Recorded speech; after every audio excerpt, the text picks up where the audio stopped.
O BNG, xunto con persoal sanitario, continúa coa súa campaña para evitar que, como todos os veráns, a ambulancia medicalizada do Hospital do Salnés vaia para Sanxenxo. Reclaman unha propia para ese municipio e o Grove. Hoxe os nacionalistas levaron esta reivindicación a Caldas. A vila e a súa contorna veríanse, din, moi prexudicadas. A poboación queda desprotexida ante unha cuestión tan común e tan desgraciada como pode ser un infarto.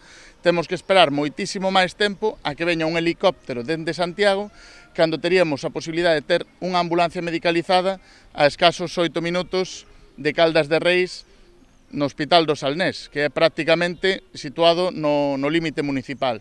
O persoal de emerxencias reivindica unha segunda unidade medicalizada para Sanxenxo e explica que manter outra no hospital pode ser clave para salvar vidas. Poñen como exemplo un caso que ocorreu hoxe mesmo a primeira hora. A ambulancia medicalizada do Salnés tivo que vir aquí ao PAC, que está aquí ao lado nosa. Dende o Hospital do Salnés ao PAC, unha patoloxía tempo dependente, que o tempo é fundamental, tarda sobre 8 minutos. Se vamos para Sanxenxo, xa non é que tarde 40 ou 35 ou 40 minutos, é que xa non é efectiva, porque as patoloxías tempo dependentes, unha vez que pasa un tempo, xa non son efectivas, entonces non podería vir a ambulancia medicalizada. Dende o BNG salientan a boa acollida que está a ter esta campaña de recollida de sinaturas que están a desenvolver por toda a contorna. Personalmente, nas veces nas que estiven, absolutamente ninguén que dixera que non quería asinar, pero ninguén. É dicir, con iso creo que o digo todo, non?